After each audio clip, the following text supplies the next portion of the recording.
The wind screamed through the mountain pass like something alive, an old spirit hungry for warmth. Snow came sideways, blinding, slashing across her face until she couldn't tell ground from sky. Still, the woman kept walking. The rope in her hands bit into her palms. Behind her, the sled scraped over the ice, carrying a small bundle wrapped tight in wool and canvas. The storm swallowed sound, but the squeal of the sled's runners cut through now and then, high and sharp. Like a cry that refused to die, the woman's breath came ragged. Her boots, cracked and stiff, left shallow prints that filled as soon as they were made. Her coat flapped open where the wind had torn a button loose. Her hat was gone. Strands of dark hair stuck to her cheeks, frozen there like black wire. A faint orange glow flickered ahead through the curtain of white. Lantern light. A town. She stumbled toward it, half crawling the last stretch until her knees hit hard-packed snow outside a hitching post. The wind carried the low groan of a sign swinging on its chain, Sage Creek General Mercantile. She pushed herself up, stumbled to the door and slammed her fist against the wood. Once, twice, 3 times. The latch rattled. A man's voice growled from inside. "We're closed, damn it." "Please," she gasped, her voice breaking on the word. "Please, I need help." The door cracked open just enough for a sliver of lamplight to cut across her face. The man squinted. Middle-aged, heavy-set, an apron over his long johns. "What in hell?" he began, then stopped as he saw the sled behind her. "Ma'am, that you're—" "My boy," she said, the words like stones in her throat. "He's gone. I need a place to bury him." The man's eyes darted to the frozen ground outside, then back to her. "Ain't no digging tonight. Ground's like iron. You'll have to wait till Thor." "He can't wait," she said softly. He shifted, uncomfortable. "I'm sorry, missus." The preachers snowed in at Pine Bluff. No one's doing no burying till spring. She stood silent, snow dripping from her hair, the color gone from her lips. Finally, the man sighed, shaking his head. "You can try Boone. Lives up by the ridge, past the sawmill. Crazy bastard, but he don't turn folks away. Sometimes." The door shut again. The latch dropped. The light vanished. For a long moment, she didn't move. Then she turned toward the ridge, where the land rose like a sleeping beast beneath the storm. The wind carried her breath away before she could even curse it. The sawmill was a skeleton, empty and half-buried, its timbers creaking under the weight of the snow. She passed it without stopping, her hands numb on the rope. The sled dragged heavier now. The child's shape was barely visible beneath the frost-hardened blanket. The wind shifted, bringing the smell of smoke. Wood smoke, thick and real. Somewhere ahead, a chimney burned. She followed the scent. A cabin appeared through the storm, crouched low among pine trees bowed with ice. Light flickered behind its shuttered window. A shape moved inside, broad, slow, deliberate. She climbed the steps, each one a battle against the wind, and pounded on the door. No answer. She hit it again, harder. The door opened without warning. A wall of heat and light slammed into her face. The man who stood there filled the doorway. His hair was white at the temples, beard coarse and wild. His eyes were calm. Still, like river stones, she could barely get the words out. "Please, bury my child." Snow hissed as it melted on the threshold. The man looked past her, out into the storm at the sled. His jaw tightened once. He said nothing. Then he stepped back and pushed the door wider. She dragged the sled inside. The sudden warmth made her dizzy. Steam rose from her coat and hair. The fire in the stone hearth snapped and spat, throwing light across a room built of rough pine and shadows. Tools hung on one wall, axes, saws, a long rifle. A single cot in the corner, covered in furs. The man closed the door behind her, bolted it, then stood for a long moment just looking. "You come far?" he asked. She nodded once. "From the South Valley." "2 days. Storm's been running 3. I know." He moved to the sled, knelt, and peeled back a corner of the canvas. His face didn't change when he saw the boy's face beneath, small and still and pale as the snow outside. He covered him again gently. "Name?" "Daniel," she said. Her voice cracked on it. The man stood and walked to the hearth, grabbed another log and threw it on the fire. Sparks leapt up the chimney. "Name's Boone," he said after a moment. "Elias Boone, Clara Duval," he nodded. "Ain't much ground soft enough to dig tonight, Mrs. Duval, but I'll see what can be done." He reached for a heavy coat hanging by the door, pulled on his gloves. She stepped forward. "I'll help." Boone's eyes flicked to her, measured, then accepted. He nodded once more. They went out together. The wind had eased, but the cold had grown sharper. The world outside was white and dead quiet, except for the crunch of their boots and the faint moan of trees shifting under ice. Boone picked a spot at the edge of the trees, where the ground rose just enough to drain. He drove the shovel into the snow and hit solid earth with a sound like striking iron. He grunted. Tried again. The shovel bounced. Clara knelt beside him, bare hands clawing at the frozen dirt. Her fingernails cracked, blood seeping from the edges, but she didn't stop. Boone watched her for a moment, then said quietly, "Don't reckon he'd want you hurting yourself." She didn't look up. "He was 7, she whispered. He liked the sound of rain, said it made the earth breathe. Boone stared at her, then down at the ground. Without a word, he swung the shovel again, harder this time, using the weight of his shoulders. The iron bit into the frost. The sound rang through the trees like a church bell. They worked through the night. When his shovel broke, Boone fetched an axe. When her hands bled, she wrapped them in torn cloth and kept digging. Snow fell steady, soft and thick, muting the world. By dawn, the hole was deep enough. They lowered the small body in together, Boone murmuring something under his breath that might have been a prayer, or maybe just the sound of a man remembering loss. When it was done, Clara pressed her forehead to the mound of snow and whispered her son's name once more. The wind carried it away like breath on glass. Boone stood behind her, silent, snow clinging to his beard.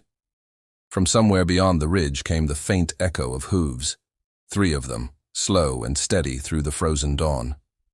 Boone's head lifted. His eyes narrowed toward the sound. Clara didn't notice. She stayed kneeling, still as the grave itself. The wind rose again, whispering through the pines, and the old storyteller's voice would one day say, "That was the night mercy and madness met face to face." The first shovel snapped at dawn. The sound cracked like a gunshot in the cold. Boone didn't curse. He just stared at the splintered handle, then threw it aside and reached for the axe. Clara kept digging with her bare hands, scooping frozen earth and snow from the shallow pit, breath fogging in bursts that looked like smoke. The ground was harder now, crusted with ice beneath the snow. Her nails were blackened, fingers swollen, but she didn't stop. Boone's axe struck the dirt with dull, rhythmic thuds, iron against stone, over and over, until sweat froze to his hair. The sun broke the horizon, thin and red as blood on steel. They worked in silence, not out of choice, just because words had nothing left to hold on to. When the grave was finally deep enough, Boone stepped back, chest heaving, steam rolling from his shoulders. Clara knelt beside the mound, pressing her hands to the frozen rim. "He'll rest easy here," Boone said quietly. She didn't answer. Her eyes were far away, fixed on the child wrapped in canvas and wool. Her voice, when it came, was a whisper that trembled like something about to break. "Thank you." Boone nodded, though she wasn't looking. He bent down, brushed the snow from his beard. "Ain't nothing to thank me for. Just work needs doing." She closed her eyes, and for a long time neither moved. Then came the sound. Distant at first, then closer, the hollow rhythm of hooves on packed snow. Boone turned his head toward the valley. 3 riders, black shapes against the white, moving slow, deliberate. Clara's breath caught. Her hands tightened on her skirt. "You know him," Boone said, not asking. She didn't look at him. "Yes."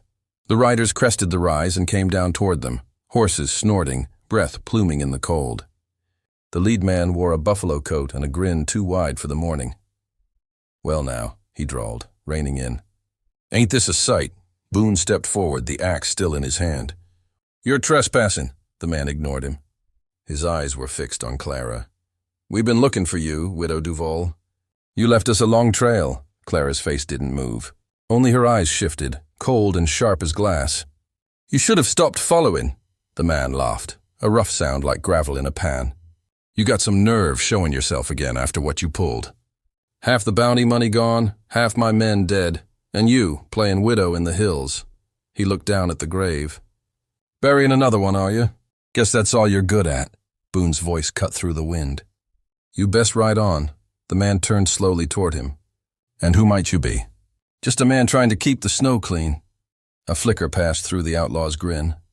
He spat into the snow, eyes narrowing. "You don't scare me, old man." Boone didn't move.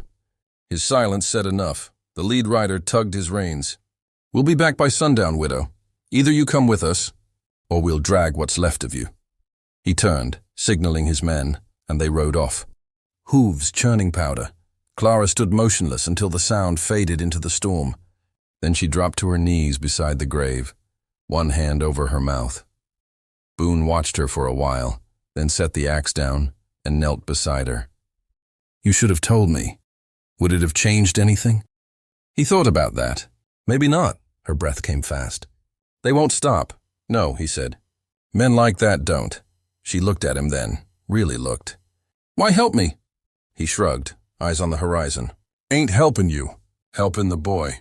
Don't sit right leaving him to strangers." She almost smiled. Almost. They went back to the cabin when the light began to fade. Boone poured coffee thick as tar, handed her a tin cup. The fire popped, shadows crawling up the walls. Outside, the wind had settled, but the silence felt heavy, waiting. Boone sat on the edge of his cot, sharpening a blade. "They'll come at sundown," he said. Clara stared into the fire. "Then I should be gone before they do." He looked up.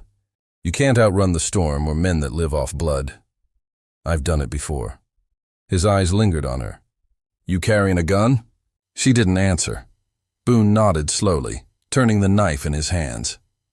"Thought so." He set it down and leaned forward, elbows on his knees. "You got something in your eyes, Mrs. Duval, not fear. Not quite anger either. I seen that look once, in a mirror, after my family died." Her head turned toward him, but she didn't speak. "I've been up here 10 winters, Boone said quietly. "Ain't buried a soul but my own blood. But when I saw that boy, something said I wasn't done yet. Maybe that's why you found me." Clara's voice came low, steady. "You don't believe in providence." "No," he said. "Just consequence," the fire hissed. A log split open, showering sparks. She pulled her shawl tighter. "They used to call me Widow Duval long before I lost my husband. Back when I was bounty working south of Laramie." Boone didn't flinch. "You don't owe me stories. I owe someone," she said. "Maybe him?" Her eyes flicked toward the door, where the storm howled through the cracks. Boone rose, heavy and deliberate, and reached for the rifle above the hearth. "You rest. I'll watch. I don't rest easy." "Then don't sleep," he said, checking the chamber. "Just breathe." The hours dragged, the wind whispering against the windows like something searching for a way in. Clara sat by the fire, eyes half closed, the coffee cooling in her hands. Boone stood near the door, silent as carved wood, watching the tree line. When he finally spoke, his voice was rough. "You ever think about leaving it behind?" She stared into the flames. "Every day. Then why don't you?" "Because it follows." Boone nodded, as if that was answer enough. Outside, the wind shifted. Horses again, distant but closer this time. 3. Boone lifted the rifle, sighting through the narrow crack in the shutter. "They're coming." Clara rose, her chair scraping across the floor. Her hand slipped beneath her coat, resting where the outline of a pistol might be. Boone didn't look back.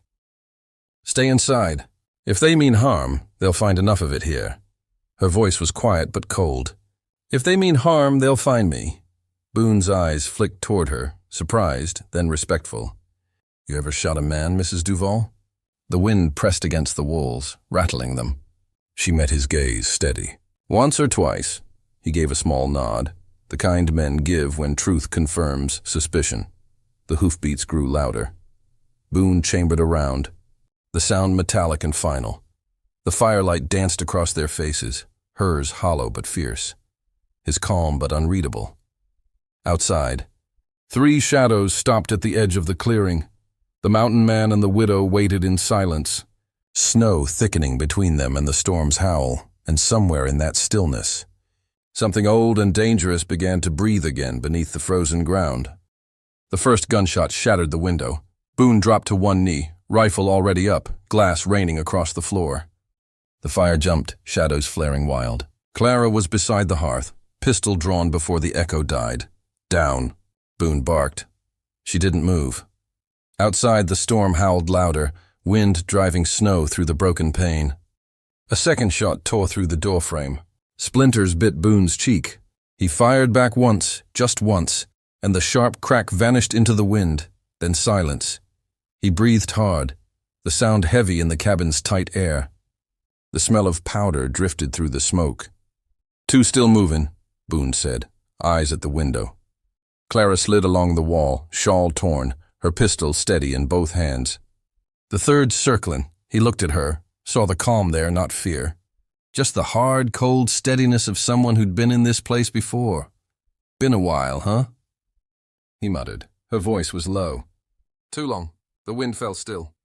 The world outside went quiet, the way it does before something breaks. Then a voice, mocking, too close. "Widow Duval.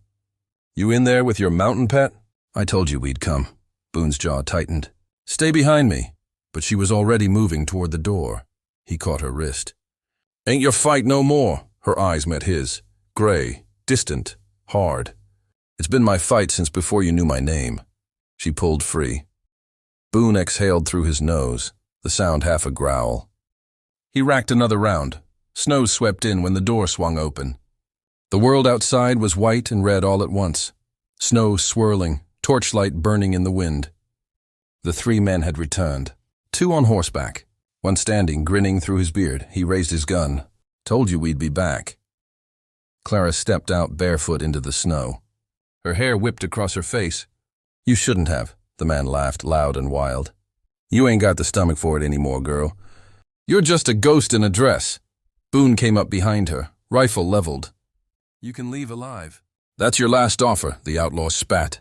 "Ain't taking orders from a half-dead hermit." He fired. Boone staggered backward, the bullet punching through his shoulder. Clara turned as he hit the wall, blood blooming dark across his coat. She didn't shout. Didn't run. Just knelt beside him, pressed her hand against the wound. His voice was a rasp. Don't let him take you." She looked at him for one long, still second, then stood.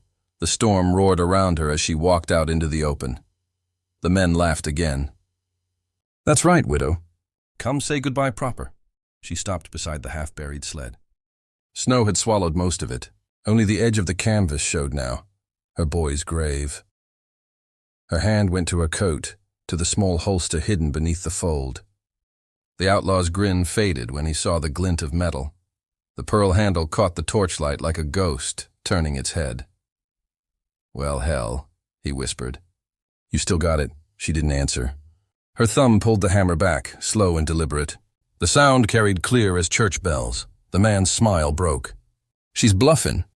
The gun went off. He dropped before the word died. The other two jerked their reins, startled, firing wild. Snow burst in fountains around her, bullets hissing through the air. She didn't flinch. Fired once more, then again. One man fell from his horse, tumbling into the drifts.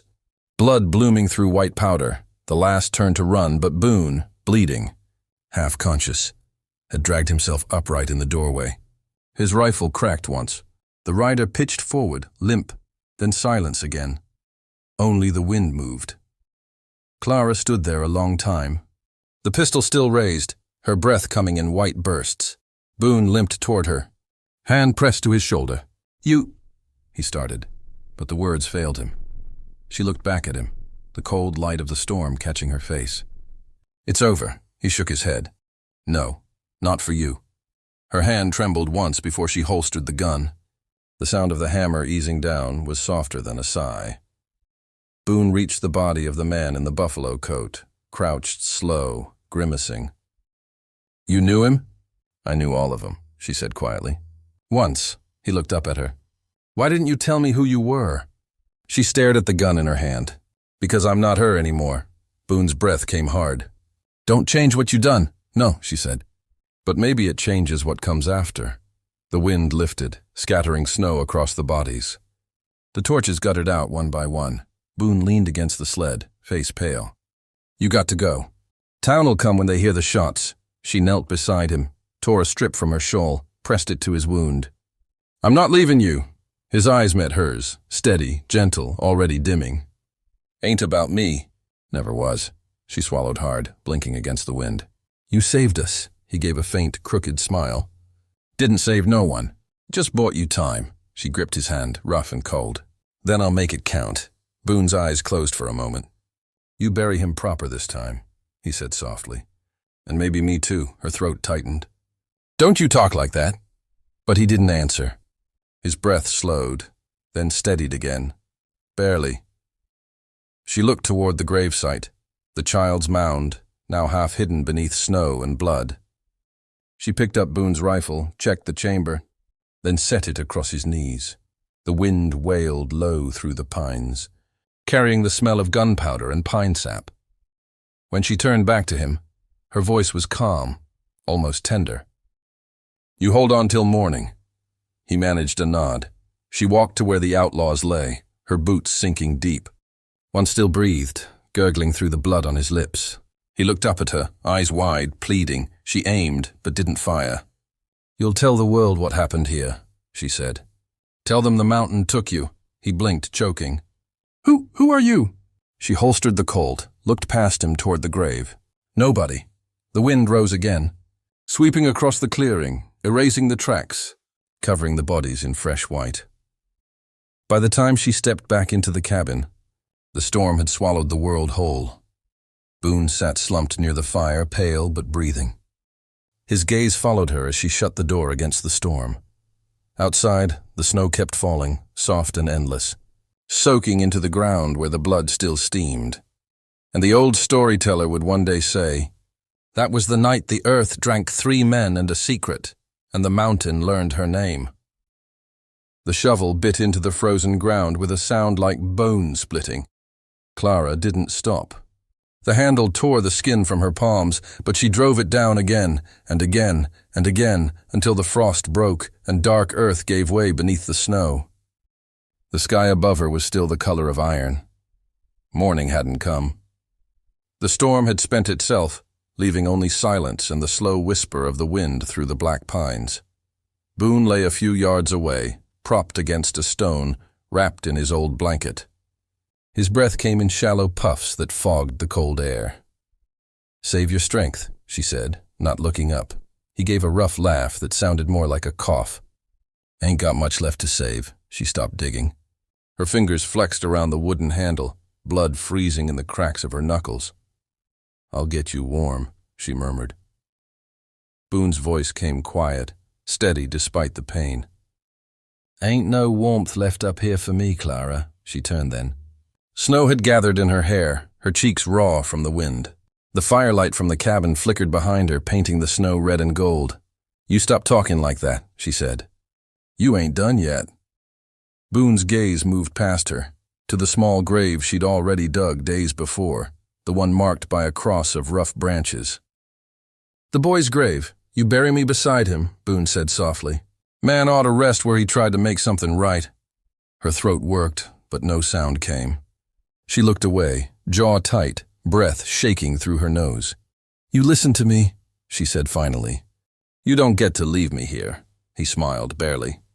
Never was mine to leave. The shovel slipped from her hand and fell into the snow. She dropped to her knees beside him, pressing her forehead to his. His skin was ice. You stay with me, she whispered. You hear me? His fingers brushed hers, light, almost weightless. You'll do fine, Widow Duval. She looked at him, startled. He hadn't called her that before. Widow Duval, he said again, the words barely there, carried on the breath that left him. Then nothing. For a long while, only the wind spoke. She sat still, his head in her lap, until the light changed, until dawn came creeping cold and thin across the valley. By the time the first crows landed in the trees, she had already finished the grave. Boone lay beside the child now, both beneath the frozen ground. She built the marker from stones and wood, the way he'd shown her that first winter. She set his rifle against it. The wind caught the leather strap and made it sway like a prayer flag. When she finally rose, her back was stiff, her face hollow with exhaustion. The cabin behind her smoked faintly from the dying fire. Inside, everything they'd built together, the stew pot, the boots by the door, the half-carved crib Boone had never finished, lay quiet and still. She didn't go back for any of it. By noon she was riding north, the mare's hooves crunching through the crusted snow. The world around her had gone silver and white, endless and empty. Her shadow stretched long behind her across the drifts. Some said she never came down from the mountains again. Others swore they saw her once, years later, riding through a mining camp at dusk, hat low, a black veil tied around her throat. She didn't speak to anyone, only bought powder, whiskey, and a sack of flour, then rode out before the sun touched the peaks. The men who watched her leave said the snow began to fall the moment she was gone. But there were stories. 2 stories that lasted. Old trappers told of a figure who moved through the pines when the storms came heavy, leading lost riders back to the trail. She carried a lantern that never went out, they said, and if you followed it, you'd live, but if you tried to take it from her, she'd vanish, and you'd freeze where you stood. In the town below, children whispered about the widow of the ridge, the woman who buried her men in the ice and still spoke to them when the moon rose full. They said you could hear her singing sometimes, low and sweet, a lullaby carried on the wind. When spring thawed the mountain, prospectors found the old cabin half collapsed. Inside they found a single footprint, small, booted, leading out the door and into the snow. No body. No horse, just a locket on the table. Inside it, 2 locks of hair, one golden, one gray. Years later, a young deputy named Tate rode the same trail in a storm and swore he saw her. Said she was standing by the frozen creek, her coat whipping in the wind, her eyes shining like glass. She didn't speak, just looked at him once, then turned away. When he followed, she was gone, but his horse wouldn't move another step forward. He rode home white as salt. Never doubted what he saw. By then, the story had grown too large for truth to hold. They said the widow Duval became part of the mountain, that her breath was in the blizzards, her tears in the thaw. Hunters poured whiskey on the ground before a snowstorm, muttering her name for luck. Mothers warned their sons not to go up there alone. The widow watches. The widow waits, but some said she was no ghost at all, that she walked still, older, quieter, living among the timber wolves and the wind, tending the graves no man remembered, and every spring, when the frost cracked and the rivers broke free, 2 graves would stand clear before all others, untouched. The snow melted clean around them, no tracks led in or out, just a single flower. Every year laid between the stones, some said she left it. Others said Boone did, and when the travelers at Sage Creek Saloon passed a bottle and the talk turned low, one of them would nod toward the high white peaks and say, "You ever hear about the widow Duval? The one who faced down 3 men and buried the mountain with them?" They'd tell it quiet, like prayer, and someone always would swear they'd seen her lantern light, flickering far off. Just before the snow began to fall, a light that never died, a love that never did either. And that was how the legend was born, in the blood beneath the ice, and the silence that followed.